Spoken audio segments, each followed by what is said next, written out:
Hello అందరికీ బాగున్నారా? ఎలా ఉన్నారు? ఈరోజు అయితే నేను గోరుచిక్కుడుకాయ కూరతో మేము ముందుకు వచ్చాను. ఆంధ్ర స్టైల్ గోరుచిక్కుడుకాయల కూర. గుంటూరులో మా పిన్ని ఉంటారు, ఆమె స్టైల్లో ఈ కర్రీ అయితే చేసింది. ముందుగా అయితే ఉల్లిగడ్డలు, కరివేపాకు కోసి పక్కన పెట్టేసుకుంది. తర్వాత గోరుచిక్కుడుకాయలు ఉడకబెట్టి చల్లార్చింది. అవి నీళ్ళన్నీ వంపేసి పక్కన పెట్టేసుకుంది అనమాట. తాలింపు మొత్తం వేసుకొని తాలింపు గింజలు,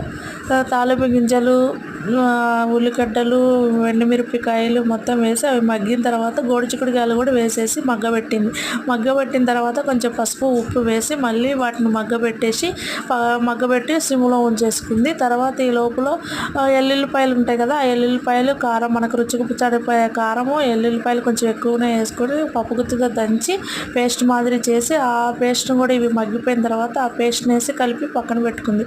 ఇప్పుడు కొంచెం మనకు సాల్ట్ సరిపోతే చూసుకొని సాల్ట్ వేసుకోవచ్చు. వేసిందామే, సరిపోయింది సాల్ట్ అయితే. మంచిగా సూపర్గా వచ్చింది. ఒక హాఫ్ అన్ అవర్ సిమ్లో ఉంచి ఆ కారం వాసన పోవాలి కదా, పచ్చి కారం కాబట్టి స్మెల్ పోవాలి కాబట్టి ఆ కారం మొత్తం మగ్గబెట్టడానికి ఒక హాఫ్ అన్ అవర్ అయితే సిమ్లో ఉంచేసి మంచిగా మగ్గబెట్టేసింది. తర్వాత స్టవ్ ఆఫ్ చేసింది. అంతే అండి, సూపర్గా కుదిరింది ఈ గోరుచిక్కుడుకాయ కూర అయితే.